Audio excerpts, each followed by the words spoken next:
Hello and welcome back, where we paint away the stress of everyday life here in Wales. So I'm going to be doing something different. I'm going to be using a little bit of modelling paste, but don't let that put you off, because I've got some fantastic tips during this lesson to get you to know how to use your brush. We're going to be doing dry brush techniques and all these wonderful things, and it's something you can do with the children, which is fun, because I've just coming out of the end of a school holiday and I've been doing some fun paintings with children. So I've got a 15 by 12 canvas panel there, and you can see that it's got some modelling paste. Now, if you haven't got any modelling paste, don't worry, because you can always go out and buy some of this stuff. This is tile adhesive, which you put tiles on the wall. There are a lot of tiles on the wall. This is tile adhesive, which you can put tiles on the wall with. So that can be used really, really easily. So you don't need to spend loads and loads of money. Yes, you can go out and buy some flexible modelling paste like I make in the studio, and which is available on the shop. But I'm not here to sell you this. If you want to buy it, you can. But I'm not here to sell you that. You can make your own. Just get some PVA glue, polymer vinyl, or school glue, Elmer's glue, anything like that. It's polymer vinyl acetate, and you can mix a bit of plaster of Paris or anything like that. Plaster of Paris is good.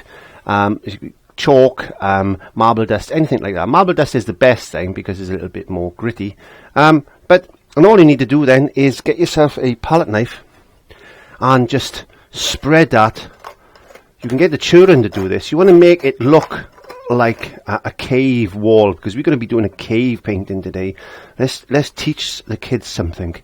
So you just need to spread that on. It doesn't have to be lovely. It doesn't have to be flat. It can have a little bit of texture to it, and then you let that dry for at least 24 hours, and then we can start to approach the actual painting. So as you can see, I got some raw sienna, some burnt umber, a bit of black, and a bit of white. That's all the colours we're going to be using today. And well, so we got a couple of different brushes, just a selection of brushes. I've got a 1-inch short flat. Now what I'm going to do is I'm just going to go into some raw sienna like this. This is a little bit transparent. It's not as opaque as other paints. So this is what we want. And we can just put a little bit of, look at that, put a little bit of staining on the canvas. And don't brush it like this. Just take a little bit of pressure off and just cover. There's a little bit of dry brushing, so don't put a lot of paint on. All we're looking for is a stone wall-like effect. That's good. Get a little bit more paint. Let's do a little bit over here. And then just dry brush that in. Kids can do this. You can do this. If you've never painted before, you can do this. This is a fantastic work of art. And if the cavemen can do it, there's no reason why you can't do it. And this goes back millions and millions of years ago. The only thing the cavemen had an advantage over us, because they actually had a cave wall to paint on. We've got to create our own. So I think this is going to be a fun one today. And let's get a little bit of burnt umber. Let's get a little bit of burnt umber. Now you can feel this is a little bit thicker. If you've got some raw sienna and some burnt umber, you'll feel that the burnt umber is a little bit thicker. And we need to put a bit of burnt umber in. Just dry brushing it like this, getting that effect like as if it's a stone wall, getting a bit of that burnt umber to catch a couple of these sticky out bits that you should have with your modelling paste. You can use modelling paste, you can use heavy structure paste, you can use tile adhesive, you can use plaster of Paris. Anything like that you want to use to get these effects, and it doesn't really matter, because at the end of the day, if you're going to do this with the children, it's the fun thing to do, and they can learn a little bit about cave paintings as well. Then, now if you want to make a VANDYKE brown, get some burnt umber one side and just add a small amount of black to it. Basically, VANDYKE brown is just a very, very dark brown. And so you can always mix a little bit of that up like that. And if you wanted to lighten the burnt umber down, you can always add yellow to it to lighten it. It's not going to be perfectly raw sienna, but you'll get a colour that you want, that looks right. It doesn't have to be perfect, does it? So we'll chuck a little bit of this darker paint on this wall. just to give it a little bit of interest. There you go. Now, I'm using an old canvas which I've previously painted on, so and you can do this. And as I said, if you just want to sit down and have a little bit of fun and paint away that stress, and don't do anything, don't have to worry about anything being perfect, because the cavemen didn't, did they? All they did was they picked up their stick and their little bit of mud or whatever, we'll talk about that in a second, and they just painted what they saw that day, or what they hunted that day, or what they had for dinner that day, because they didn't have McDonald's. So I guess if they did, they would be painting burgers. So let's just get a little bit of that. You can see I got a blue background poking his head through, but that don't worry me. Like I said, that doesn't worry me at all. We get a bit of, and just basically just have a bit of fun like that. I mean, we don't have to worry about this drying, really, do we? We don't have to worry about that today, because we can just paint over it. It doesn't matter, does it? There we are. Does that look like a stone wall? I think it does. Right, okay, so we're going to pick up another brush. Now, you can pick any brush you want. I'm just going to go with a, I'm going to go with one of these. This is a long-handled filbert, a small filbert, but it's a long-handled one, because I can sit back, when I do this now, I can sit back and hopefully not get my big head in the way. And I'm sitting on an angle, so I should be sitting there. So if the perspective is off, don't worry about it. I don't worry about things like that, and I'm sure the cavemen didn't.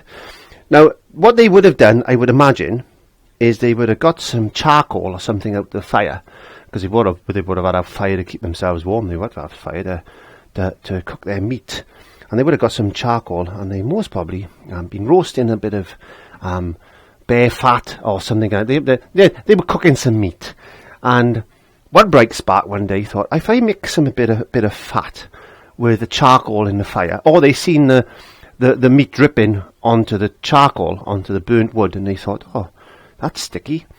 And they picked it up one day, and they thought, yeah, I could make a mark on the wall like that. And this is what they did. They picked up their stick. Remember, imagine this. You can tell the kids, imagine this is the stick that's come out the fire, and it's got fat on it. And we can paint that picture of that animal we've seen today. And that's all he did, was he sat there and thought, well, it looked like that. It doesn't matter about proportions. It doesn't matter about proportions, because they didn't worry about proportions. They didn't understand that type of thing. All they knew was the rough shape of this creature.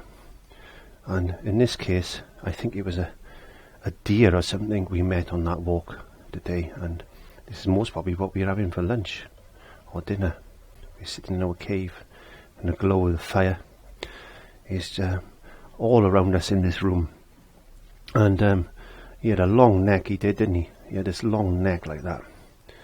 And you can imagine them talking to their children about their hunting experience. There we go. And as I said, this is something you can do to relax. And that's all it is. It's something you can do to relax. Try not to be too regimental. As artists today, we tend to be a little bit too precise. But they weren't, were they, if you think about it? I'm just going to get a little bit of moisture, because my paint is a little bit thick. And I want this to run a little bit. There we go.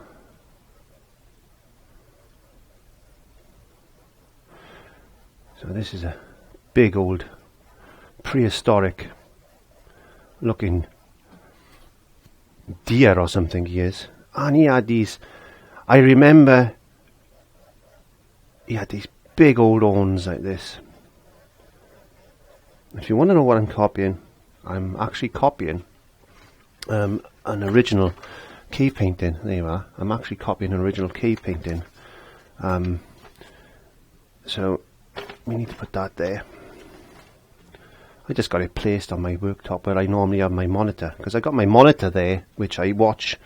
I haven't got it switched on today, so this is why I'm trying to sit back. I got my monitor there that I watch to make sure that you can see what I can see, and I'm not obscuring the camera, because I tend to get my big head in the way a lot. There we are. And he had these big old horns, he did. And this is a good way, as I said, to get the kids to learn a little bit about paint and history of paint, because at the end of the day, all they had was soil and mud and clay and stones that they used to smash up, animal fat, all this type of stuff they had. That's all they had. And then we had another one, didn't we? We went out, and old Jeff, my friend, he was hunting with me. Old Ugg was hunting with me, but he caught this beast. We don't know what it is, but it was a funny old beast, this beast. And he was a baby beast, because we've run out of canvas. I haven't got a big cave wall like they had, but this was a baby beast. It was a little one, and it didn't take a lot of skill to catch this one, but he was running, trying to get away from old Ugg. Make your stories up, let the kids enjoy it, get them to make their own stories up, and get them to invent creatures that they may have hunted or just seen. Perhaps they went on for a little walk with their mum and dad, and it's just something they've seen. Take them out for a walk, actually, and get them to do this. Okay, so we're going into burnt umber. Now, this burnt umber could be mud, couldn't it? This burnt umber could have been some soil that we found outside the cave, and we decided to use some fat that we've saved from that campfire, or that dinner the night before, and we've mixed some of that fat with the soil, because that's what they did. Mix some of that fat with the soil. And let's just make it a little bit lighter. So we went out and we decided that was a bit dark, so we've got some lighter soil. That's better. And then we paint that in like this.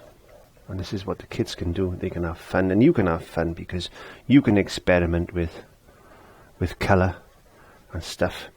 And we had that lovely red clay that we found when we found these beasts. That's the nice red clay. There we go.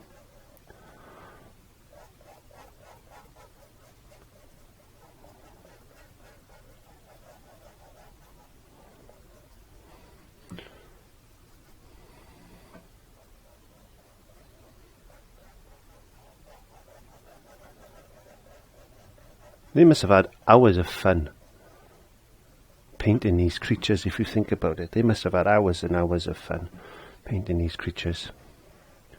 They had nothing else to do today. They didn't have Sky and things like this to watch. It didn't have TVs or nothing really, did they? So they must have been sitting there on a cold winter's evening thinking, I think I'll just go and do some painting. And they picked up some bacon fat and stuff, and off they went.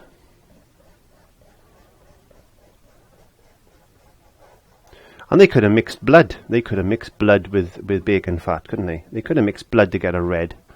If you think about it, that's what they could have done.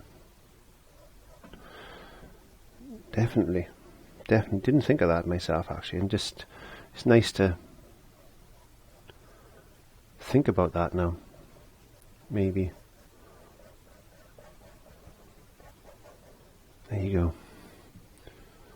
I don't know what they would have used for white, maybe. I don't know. Perhaps they didn't have white. But I got white, so I'm going to use it just to give it a little bit of tonality. There we go. Because I'm a 20th century artist, so I don't live in the caves, but it serves a purpose. And let's paint our whatever this is thing. I don't know what this is. You make your mind up. You pretend what it is. I don't know. It could be anything, couldn't it? Could have been a baby calf or something. I don't know what it was.